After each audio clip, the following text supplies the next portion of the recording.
बैठा है बार शिक्षा बाबा भीमराव अम्बेडकर साहब ये लिखे हैं कि अपने मेहरारू के अम्मा का हवा करा। हाँ। मेहरारू बिराग कहा था बा माई हाँ। ये जवन देवड़ी देता है कोनो देवड़ियार नहीं इनकर मन सेधु वहां ये कहती है हम लोग नारी देवी यही और तू लोग जवन मर्द हाँ उ राक्षस बिना राक्षस से एक देवी काम उम चली ना ये जान लिया। बतावा हम लोग राक्षस ही हुई राक्षस में तोहार देवता हुआ है वहाँ पति देवा हो उनहु राक्षस ही हुई फिर पता नहीं हो तोहरे साथे काटा थी कि प्यार से जिंदगी बितावत है वो तू ही जान सका तो हम नहीं जाने। लेकिन एक बात हम गावत है कैसे अरे साली झूठ बोलत बा के गाय रहन बलेश्वर काका रई रई रई रई रई रई रई के आवाज लगा है कैसे गाँव है अरे साली झूठ बोलत बा साली झूठ बोलत बा ऊपर नीचे बाकी काली साली झूठ बोलत बा ऊपर नीचे बगली काली। बड़ी शानदार प्रस्तुति बा आप लोगों ने सुना पमारा पंडित वेदन में लिखा खिसियान बिलरिया खंबा नोचे। हमरे ही नहीं समझ में आवत है ये मिर्जापुर से चलत हिन तो मूड मिजाज बना के चलत हिन। आज केवल अंडे बंड बक्का के बा शुरुआतिन खड़ी बहन तो कहत यहाँ पर्वतों के साए में प्रभु आपका जय जयकार हो। कवन प्रभु आ भैया तोहर माई अगर माई बाप के माना था तो तोहर माई बाबू पर्वत में पैदा करे रहन का पर्वते के नाम ले दिया है तब पर्वत में पैदा भई रहो। दूसरी बात सुने आप लोग कि नाई बाल काटता है उसका धर्म नहीं धंधा है।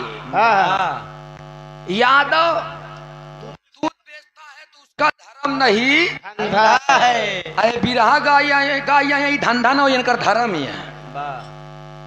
बिरावा गाय आई है तो तोहरा धंधा या पेटावाई बरे सब मरत हैं। रही बात पंडित के कौनो ब्राह्मण क्यों के दुआरे जाए कि नहीं बेचारे ने कहते हैं कि तू हमका बुलावा हमसे पंडिताना करवावा हमसे पूजा अर्चना करवावा हमका दक्षिणा दिया हमका पैसा दिया। तोहार मूर्खता या जौन उनके दुआरे जात है क्यों क्यों के दुआरे नहीं जात बुलावे बरे। बतावा झूठ है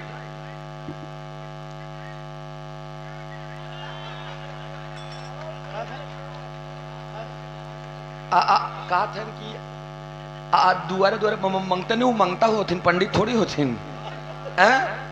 और आप लोग आज के बाद माने एक बार लेकिन बियाहन तोहरे लोग के हम बेटवा बिटिया नाती नतकुर के में पंडित न देखी ये नहीं लिए आई जाए बियाह करवाया है। हाँ बाबू तेरा ही जी करे मतलब तेरा ही करना पाप है साला दहेज मांगना ये पाप नहीं है। ये करे बारे में क्यों नहीं के जो सच्चाई बो का क्यों बोलो भाई न करी। बतावा दहेज मांगना बंद कर दीजिए तब हम मानी कि हाँ ये बड़ी अच्छी बात यह है। तेरा ही पहले बंद कर दम मृत्यु हम सारी बात में एकदम हामी कार मिलावत है बहुत अच्छी बात या लेकिन बताने की शैली अच्छी होनी चाहिए। बाबा भीमराव अम्बेडकर साहब ने संविधान लिख दिया आप लोगों ने सुना और का बाबा भीमराव अम्बेडकर साहब अकेले ही संविधान लिखे हैं का बाबा भीमराव अम्बेडकर साहब अकेले ही लिखे। अगर आप लोग पढ़े याद बतावा ना उनके साथ में केएम मुंशी कलमिया एक कर तब हम हूं तू सब जने चलाई कलमिया एक थी। बाबा भीमराव अम्बेडकर साहब एन गोपाल स्वामी अयंगर जी केएम मुंशी जी ये सब उनके सपोर्ट में थे सभी लोग। और सुनिए संविधान के रचने में अध्यक्ष डॉक्टर राजेंद्र प्रसाद जी थे। एक बात सन 1949 में संविधान बन करके तैयार हुआ लेकिन 1950 में संविधान लागू हुआ था। संविधान बचावे चलिया करतिया लड़ी रही नहू बहुजन समाजवादी मुक्ति पार्टी से चुनाव जितना होकर अधिकार हो चाहिए उसी कम वोट पाए रहे मायावती तो खाएगी ना अखिलेश यादव खाए के मन ही है सब। क्या है कि जानता दुई नाव पे गोड़ रखे वाले यहाँ सब पब्लिक में ही बिरहा हम आप गावत ही तो बिरहा का मतलब है क्षण भर का आनंद, और हम कलाकार समाज का दर्पण होते हैं। पोस्टर बैरन में लग जाई जवाबी बिरहा का मुकाबला, अगला कलाकार का गाय से ऐसी तोसी मतलब ही नहीं है। हम बिरहा गाए, हम लोग गीत आप लोगों के सामने वंदना शुरू करे रहे तो हमार बंदरा रहन ककहरा रा के बंदिश और अधर रसना बंद में ओकर जवाब कोनो मतलब ही नहीं। बिरहा हम गाए। अच्छा एक बात और कहत यहाँ अंडा से कहूँ लड़का पैदा होता है। अरे अंडा से मानव के लड़का नहीं पैदा होता, लेकिन पंछी के लड़का पैदा होता ना। जगावा घरे घरे जाए के पानी डाल के छिट्टा मार के जगावा, ऐसी हमसे मतलब नहीं बा। लेकिन अगर मंच पे हम आप खड़े हैं तो प्रयास ये रहे कि शब्द जो हो वो मृदुभाषी हो और शालीन में। एक जने वो बैठा है बार शिक्षा बाबा भीमराव अम्बेडकर साहब ये लिखे हैं कि अपने मेहरारू के अम्मा का हवा करा। मेहरारू बिरहा का कहा था बा माई ये जवन देवड़ी देता है कोनो देवड़ियार नहीं इनकर मनसेधु है। ये कहती हैं हम लोग नारी देवी यही और तू लोग जौन मर्द हा उ राक्षस हा। बिना राक्षस से एक देवी काम उम चली ना, ये जान लिया।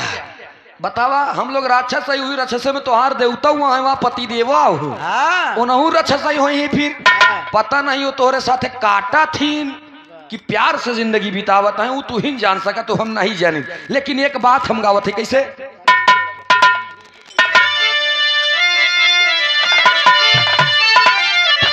यह चीज नहीं बर्दाश्त हो। अब हम कम ही बोलत है, जानता काहे सम्मान बहुत जरूरी है। एक बात कहब ई बलेश्वर काका गाय रहे ने, अरे साली झूठ बोलत बा के गाय रहन बलेश्वर काका। रई रई रई रई रई रई रई के आवाज लगा है। कैसे गावे, अरे साली झूठ बोलत बा, साली झूठ बोलत बा, ऊपर नीचे बाकी काली, साली झूठ बोलत बा, ऊपर नीचे बगली काली।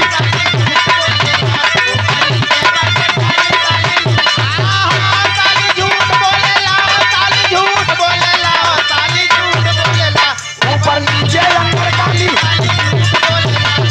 नीचे काली, साली झूठ बोलत बा, ऊपर नीचे अंदर काली, साली झूठ बोलत। अपुना त बोलै साली हम के ना बोलै दे,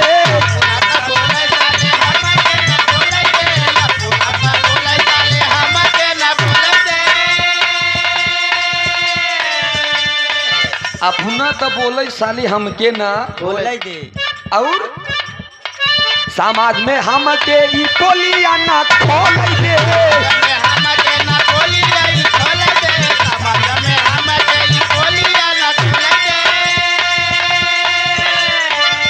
साली झूठ बोलत है, साली झूठ बोलत बा, आई बा मिर्जापुर वाली, साली झूठ बोलत बा, आई बा मिर्जापुर वाले, साली झूठ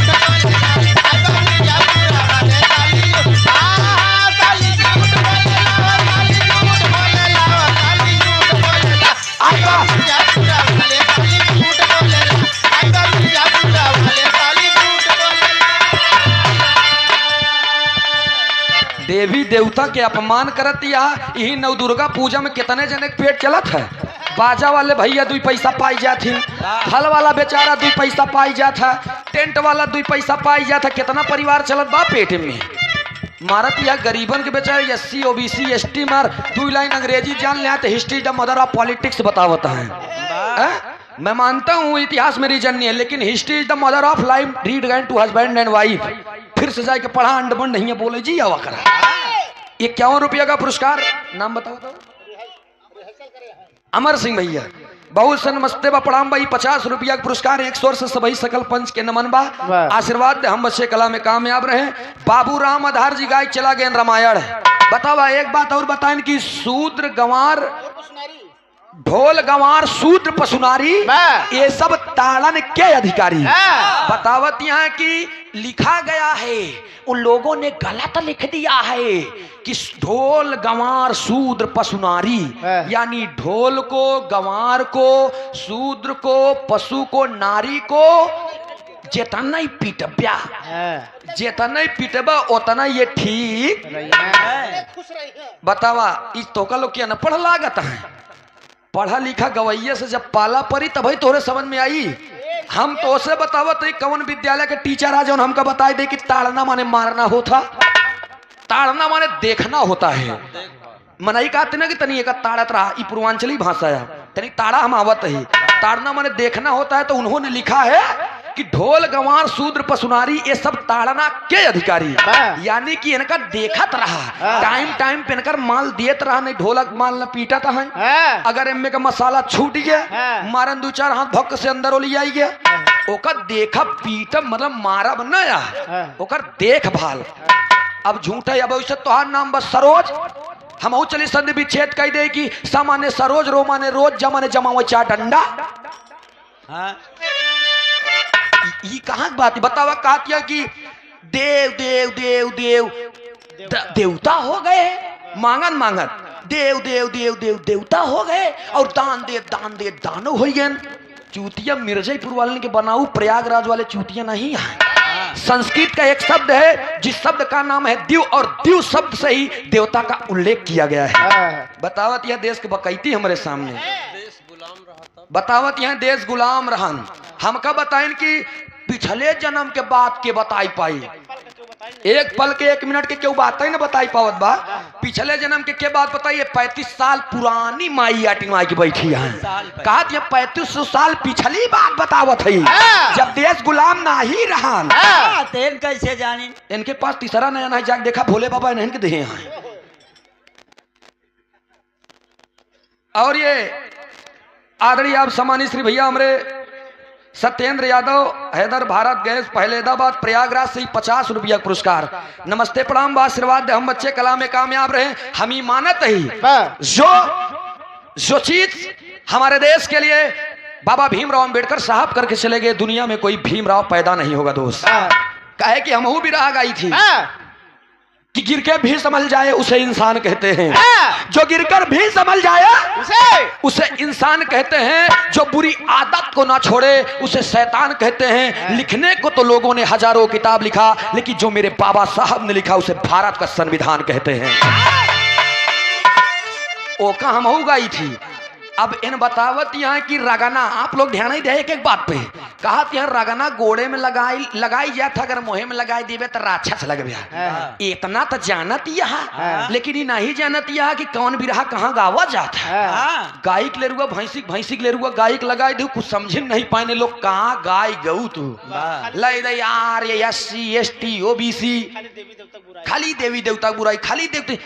हम कहे थे देवी देवता सस कहाँ है, कहा सबके का मतलब उनका नाम ले से अगला कलाकार जहां से गायब ओकरे आगे से तू गाना उठावा, तब जाने कि हाँ विद्वान यहाँ जानकारी है। जब जय बार मुकाबला होई, बस ये पवारा पंडित वेदन में लिखा, पवारा पंडित वेदन में लिखा, ये जवाबी है। अतौने कहते हैं हम आपको नहीं कहना चाहेंगे, आपके जो कवि हैं उनके तोहरे कवि कहाँ गए, हमारे सामने तो नहीं लिया उनके, तो उनसे तनी हम भेंट करी, उनसे तनी हम मुलाकात करी कि एक भी रहा दे का बिट्टी के 45 साल से वही रटत है बेचारी, जैसा सुगना के लोग आया कि मिठू मिठू मिठू वही होता ना, वो कही वैसे इनका पवारा पंडित वेदन में लिखा, पवारा पंडित वेदन में लिखा, ओकरे आगे पीछे कुछ ओकरे आगे पीछे कुछ समझ में नहीं आवती। क्या रुपया नहीं बा, जमन तू बोले सही बोले, लेकिन हम आपका विद्रोह नहीं करते हैं। बाबा साहब ने सब कुछ दिया है, मानते हैं, बुद्ध भगवान को हम मानते हैं, आप मानिए, कोई दिक्कत नहीं है। लेकिन समाज में अब एक जने जानकार बैठे हैं, यही तुलसीदास है, कहा हमका लागत नहीं कहा था कि रमवा सार जज्जस मुतत रहन, रक्ता शुरुआ एसियस बढ़त रहन। बात रमवा का बात कहा करी बिरहा है, अगर मंचवा निचवा क्यों बोला तो कनबोजिया के निचवा मारी पाट से ऐसे बतावा कहाँ लिखा बाटे। कोनो माइक लाल अगर विद्वान बैठा हो श्री रामचरितमानस या गोस्वामी तुलसीदास के कोनो किताब में अगर लिखा दिखाई दे कि रक्तासुर के मुँह से पैदा बहन, राम के मुँह से रक्तासुर पैदा बहन, तब हम जानी माँ जनक नंदनी जी खेल खेल में रक्तासुर के बनाए दे रहे जो डंडक बन में जाए के सारी लड़ाई भई बाँ पकड़ के सिकोड़ फेंक देते रहन। बतावा वो खेल खेल में पैदा बन तो मुंह तूत पता नहीं मिर्जापुर वाले सब मुतहा होती भाई हमरे बस के नाही भाई सब छोड़ा इनकर बात इनके ऊपर छोड़ेगा ऊपर पर हमसी अंसी मतलब तब रहा था जब जवाब सवाल हो था तब लेकिन आवा तरी से हम 2 लाइन चलते 40 मिनट के समय बा 40 मिनट के अंदर गीत खत्म हो करे के बाद हमने कहा ना कहा कुछ यूट्यूब चैनल वाले भैया हमने कहा कुछ काम ना जान लिया कहे कि ये 2-3 मंच से पहले कहते रहे कि यूट्यूबर साथी लेकर चलते हैं। सूरज यदुवंशी के नाम ही जहां जुड़ गया था वहां 4-6 कैमरा अपने आप खड़ा हो जाता है भैया। आवा हम एक बात बतावा कहते हैं बानर लग जाते हैं। अरे सब समय होत बिट्टी रगना वाटे होली में मोहे वोहे नहीं पता नहीं कहाँ चला जाता क्यों पता बका काहे लगा था भैया का बानर ही बने सब लेते लेकिन वो समय होत सबके। अब हिया आया बतावा अब हम तो का बुलाई दे बियाहे में अब तू तेरा ही गावे लागत हम दुल्हा भले बना रहा लेकिन भगाई दे पक्का पक्का बतावा। अरे जहाँ आदमी जौने उपलक्ष्य में बुलाए बा हुआ जाए कुछ चीज गावा आवा एक गीत हम गावा तुम्हारे साहब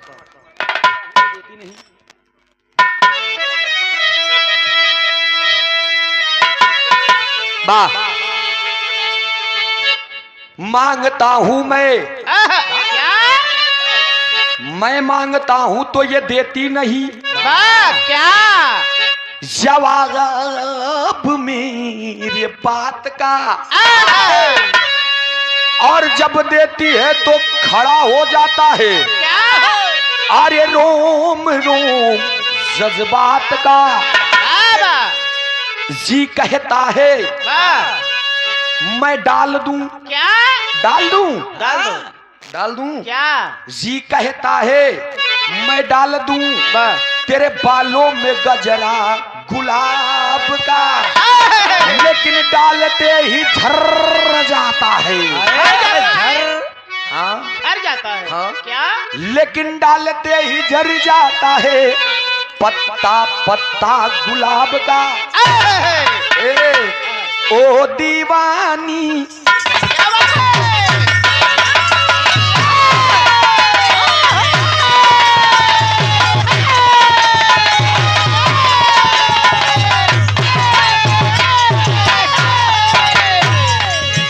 ओ दीवानी तू मस्तानी आइटम बम है तेरी जवानी बली तोहरी उमरिया है लच के लपतली कमरिया ये जानू है लच के लपतली कमरिया ये बाबू है लच के लपतली कमरिया ओ दीवानी तू मस्तानी आइटम बम है तेरी जवानी पाली है तेरी उमरिया हाय हाय लच के लपतली कमरिया ये जानू है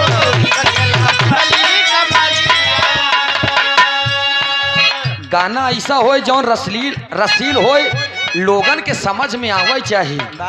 जब देखा तब हमारा पंडित वेदन में लिखा पता है का पंडित एक और तोहार दुश्मनी चली आवत है भैया झंडू यही लिखा है बाबा साहेब के संविधान बतावे है बीच वाले झंडू हैं कहा जाता है न कमी लिखवैया के बा न कमी गवैया के बा सारा कमी सुनवैया लोगन का है। लेकिन एक कई बात हम कहा बेनी भैया इस जमाना बदल ही बा पहले के लोग गाना गावत रहन तब में का मजा रहन और अब के लोग गावत हैं तो का मजा बा पहले गाना देखा रसील रहा पर अश्लील ना रहा। पहले लोग गावे कि लाल दुपट्टा उड़ गया मेरे हवा के झोंके से बात कितना जने मर गए कोरोना में खोखे से एक मतलब भाई कोरोना वाली बीमारी तो भूलिया नहीं बहुत खतरनाक बीमारी आ रही। उधर से आप लोगों ने अभी सुना लेकिन हम बताए ना वो दीवानी तू मस्तानी आइटम बम है तेरी एक तनी बदल के हम गाए इस जमाने को देखते हुए देखा एक तनी बदल दे में तनी और मजा आएगा का गाए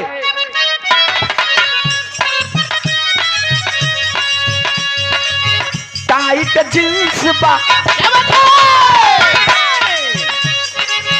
टाइट जींस बा रंगदार चोली टाइट जींस बा रंगदार चोली टाइट जींस बा रंगदार चोली चलेलू बबूनी तू बटन के खोली चलेलू बबूनी तू बटन के खोली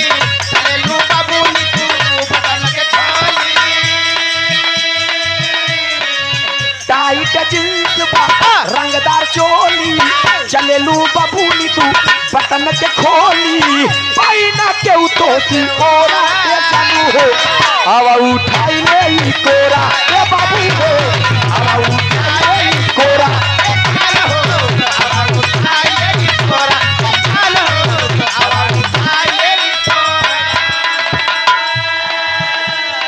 तुम तो धोखेबाज हो वादा करके भूल जाती हो तुम तो धोखेबाज हो वादा करके भूल जाती हो तुम तो धोखेबाज हो वादा करके भूल जाती हो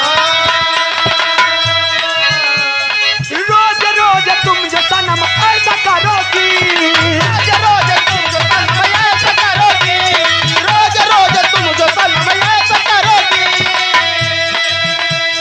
रोज रोज तुम जो सनम ऐसा करोगी हम जो रूठ जाएंगे तो हाथ मलोगी तुम तो बड़ी चालाक हो मुस्कुरा के दिल जलाती हो तुम तो